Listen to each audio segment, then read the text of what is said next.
Terima kasih Anda masih bersama kami di Political Show dan kita akan langsung mengajak bergabung teman-teman dari Badan Eksekutif Mahasiswa Universitas Budi Luhur yang hadir langsung di studio CNN Indonesia pada malam hari ini. Bagaimana tanggapan mereka soal reshuffle kabinetnya Pak Jokowi yang hanya berlangsung 2 bulan sebelum masa jabatannya berakhir? Silakan. Ya, terima kasih sebelumnya. Perkenalkan, saya Givandra Neska Putri Menggar dari Universitas Budi Luhur.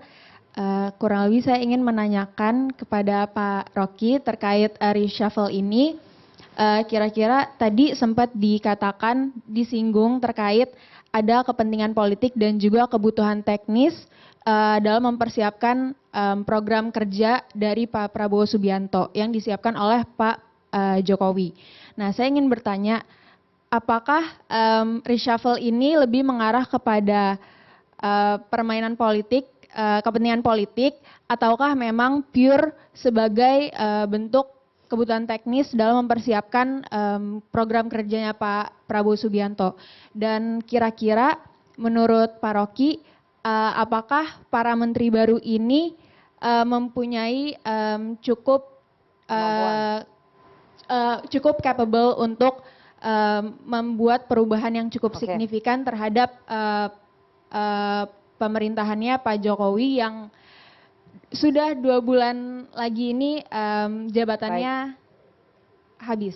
Terima kasih. Baik. Satu lagi.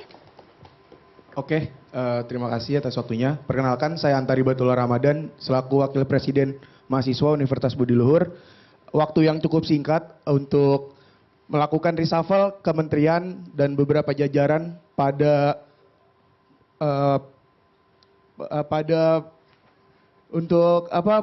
era politiknya Pak Presiden Joko Widodo sangat terburu-buru menurut saya. Nah, apakah dengan adanya reshuffle yang terburu-buru ini, apakah ada unsur kepentingan-kepentingan utang politik yang ada di dalamnya atau seperti apa? Seperti itu. Baik. Oke, menarik. Memang Bung Rocky ini idola mahasiswa ini. Silakan Bung Rocky dulu. Apakah ada utang politik, timbal balik, atau utang budi, atau gimana? Terus tadi apakah menteri-menteri ini capable nggak untuk bisa melanjutkan? Nah, itu poin utamanya adalah kapasitasnya apa sebetulnya kan.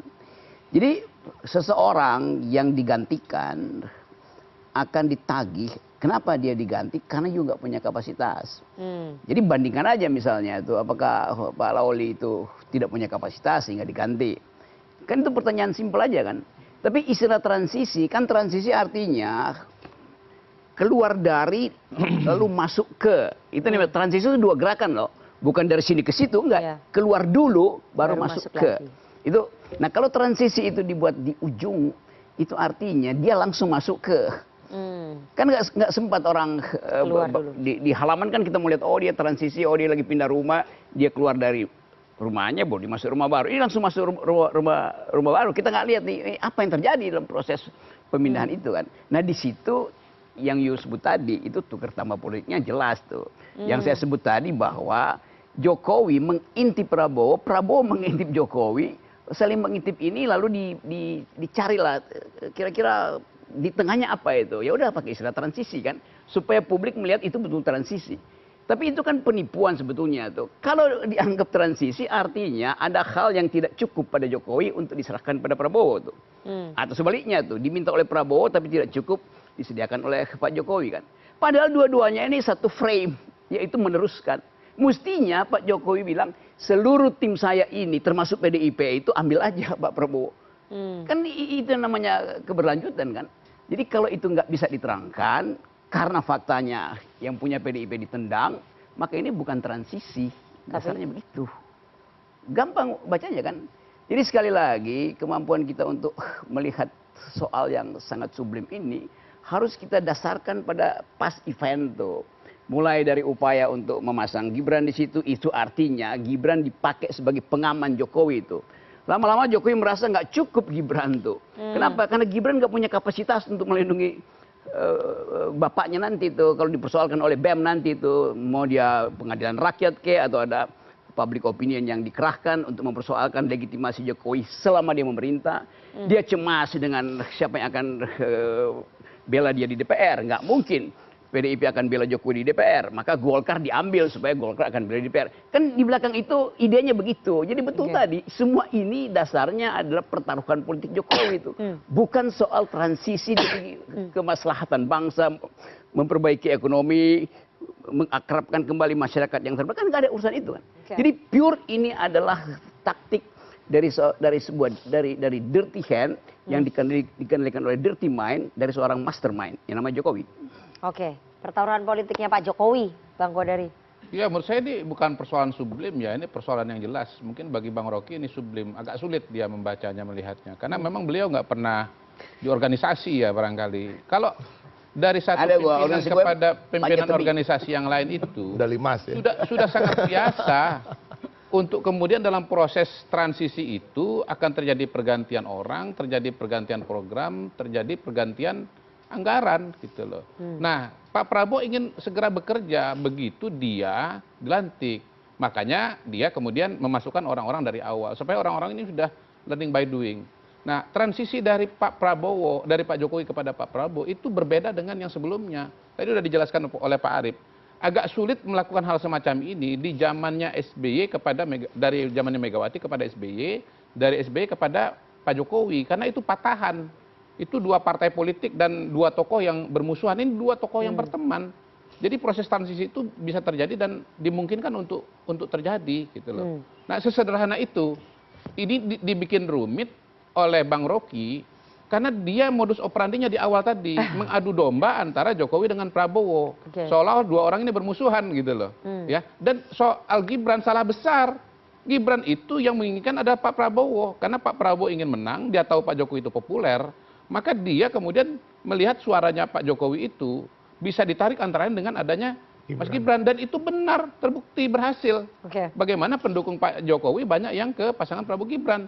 Ya, jadi ini agendanya Pak Prabowo, bukan agendanya Pak Jokowi. Salah kaprah beliau.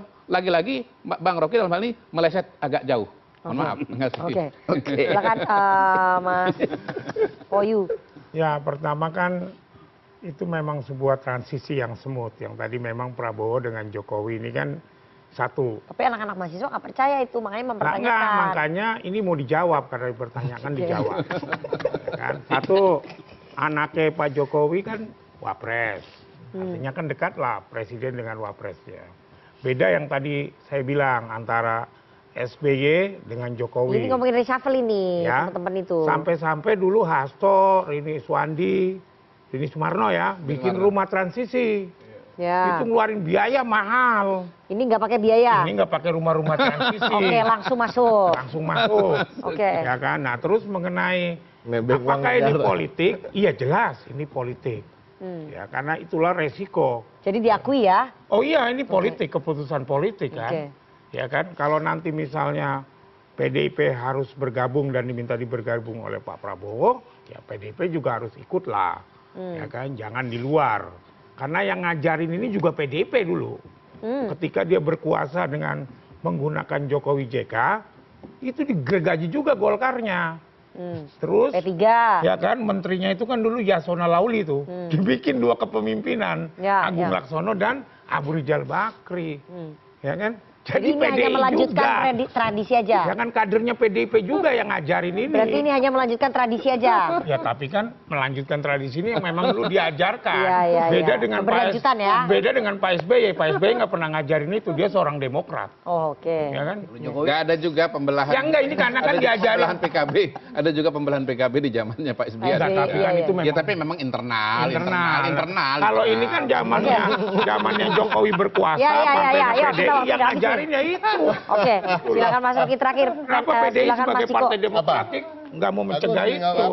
Ya itu tadi menjawab ya bahwa ada keraguan dan pertanyaan bahwa memang ini. Tapi kan tadi semua diamini bahkan oleh Kodari sendiri bahwa ya kan Arief Yono juga bahwa memang ada agenda politik. Tapi kan yang kita sesalkan gini loh, agenda-agenda politik ini menebeng anggaran negara, ya kan? Agenda politik dari seseorang menebeng nomenklatur-nomenklatur yang diperuntukkan untuk tadi mengattack permasalahan-permasalahan rakyat, ya kan? Mengattack kesulitan-kesulitan rakyat, ya kan, memperbaiki kesejahteraan rakyat, mempermurah harga kuliah misalnya, ya kan, UKT, ya kan, yang sekarang juga menjadi masalah besar bagi teman-teman mahasiswa. Nah, ini yang sebenarnya ke depan harapan kita juga jangan sampai nafsu orang untuk berkuasa selamanya atau berkuasa lebih dari 2 periode, kemudian menebeng anggaran-anggaran rakyat, menebeng nomenklatur-nomenklatur. Nah, ini ke depan saya rasa Pak Prabowo banyak yang menaruh harapan terhadap beliau, termasuk PDI Perjuangan, walaupun misalnya PDI Perjuangan tidak akan berada di dalam pemerintahan, tapi kita juga ingin mempunyai adversary atau sparring partner yang memang sama-sama berpikir untuk rakyat, walaupun mungkin berbeda secara gagasan, secara visi misi. Tapi artinya Pak Prabowo bisa loh akan menjadi hero dari kemunduran demokrasi kita selama ini bila mengambil keputusan-keputusan yang tepat di awal pemerintahan. Oke, kita lihat nanti ya. Tapi kita harus jeda terlebih dahulu. Jangan kemana-mana, tetap bersama kami di Political Show.